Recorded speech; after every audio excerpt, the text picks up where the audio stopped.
महापुरुषों जी बड़े प्यार से कहना जी, धन निरंकार जी। महापुरुषों, आपने थंबनेल पर पढ़ा कि रूहानियत के बिना इंसानियत संभव नहीं। तो वास्तव में ये सही है कि रूहानियत के बिना इंसानियत संभव नहीं है।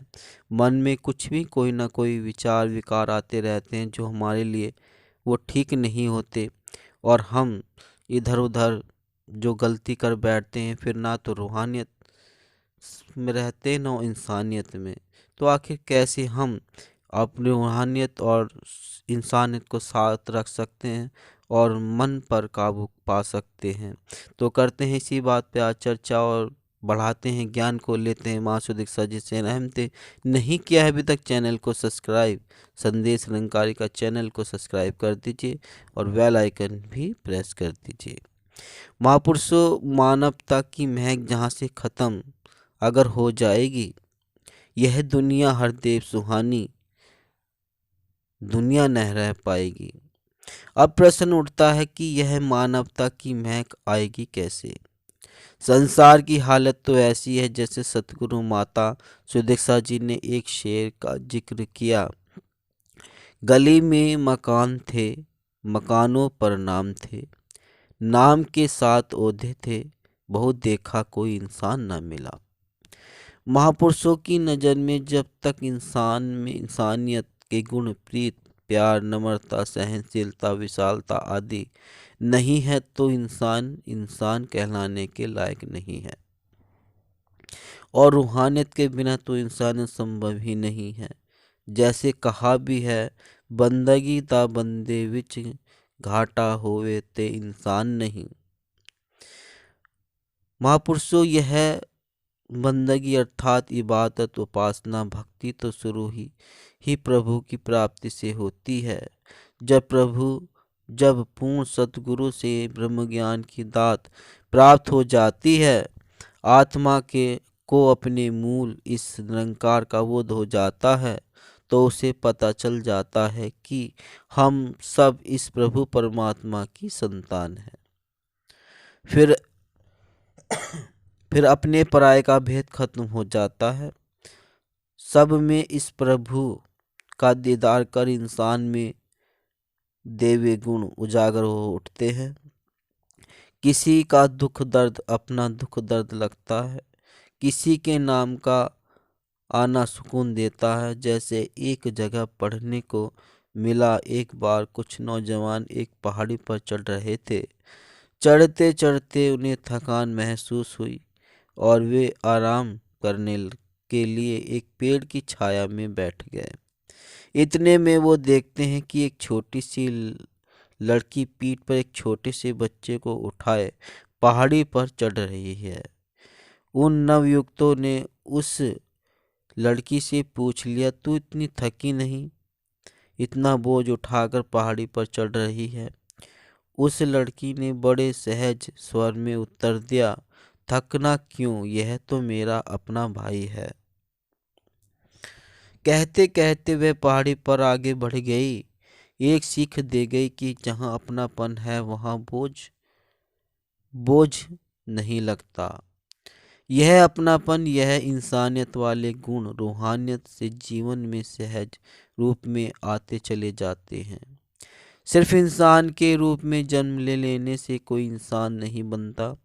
ममतामयी निरंकारी राजमाता जी अक्सर यह बात कहते थे कि आज तक किसी घोड़े को नहीं कहा गया कि तू घोड़ा बन जा, किसी कुत्ते को नहीं कहा गया कि तू कुत्ता बन जा, केवल इंसान को ही कहा जाता है तू इंसान बन जा।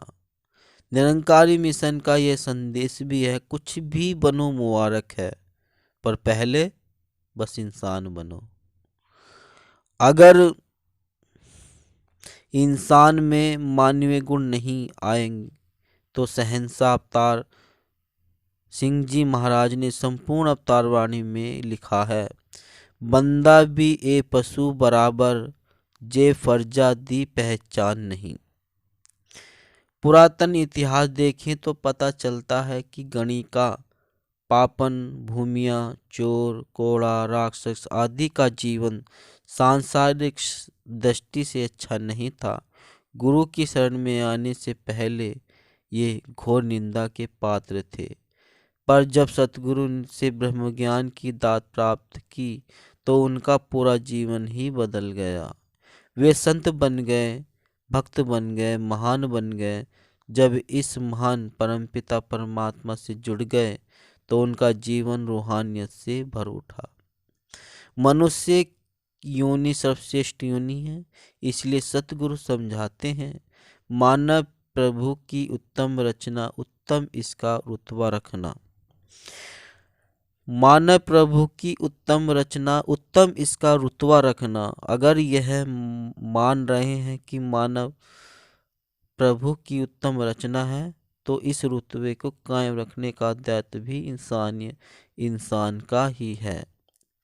इंसानों से ही उम्मीद की जा सकती है इंसानियत को जिंदा रखें। वो जतन कीजिए कि जिससे आदमी जिंदा रहे, दुश्मनी मिट जाए, दिल से दोस्ती जिंदा रहे। महापुरुषों, इस प्रभु दातार का आधार लेकर ही इंसानियत और रूहानियत संग संग का आभास हो पाता है, और जब वो आभास हो पाता है तो फिर हम उसको कर भी पाते हैं। महापुरुषों, जब तक हम इस आभास से दूर रहते हैं तो हम मन के वश में रहते हैं, और मन पता नहीं हमसे क्या क्या करवाता रहता है। लेकिन जब हम इस सतगुरु के शरण में हो जाते हैं, जान लेते हैं कि सब कुछ अपना ही है, सब अपने भाई बंधु हैं, हम एक परमपिता की संतान हैं, तो रूहानियत के साथ साथ इंसानियत के गुण भी आते हैं। क्योंकि अपना मानना, दूसरों की मदद करना, झूठ नहीं बोलना, किसी को धोखा नहीं देना, किसी अपाहिज की मदद करना, ये इंसानियत ही तो है।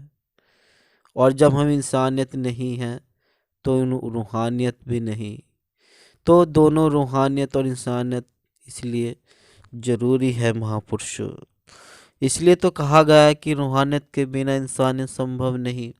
अगर हम रूहानियत, अगर गुरु की चर्चा में, गुरु की इबादत में, इस प्रभु की इबादत में है तो वहाँ से ही इंसानियत भी शुरू होती है।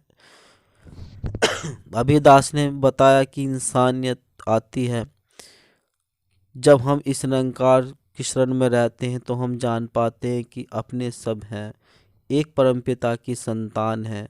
हमें सबकी सेवा करनी है, सिमरन करना है, सत्संग करना है। तो हम अच्छे कामों में, रूहानियत में जब जुड़ जाते हैं तो इंसानियत भी आती चली जाती है। तो आइए महापुरुषों, हम इस निरंकार की भक्ति, सेवा, सिमरन करते चले जाएं और इंसानियत को भी बढ़ाते चले जाएं और रूहानियत को भी जगमगाते चले जाएं। महापुरुषों, दास निवेदन करा कि नहीं किया अभी तक चैनल को सब्सक्राइब, तो संदेश निरंकार का चैनल को सब्सक्राइब कर दीजिए और बेल आइकन प्रेस कर दीजिए। महापुरुषों, दास मनीष फिर मिलता है अगली नेक्स्ट वीडियो में। तब तक के लिए आपके चरणों में दास का प्यार भरा धन्य निरंकार जी।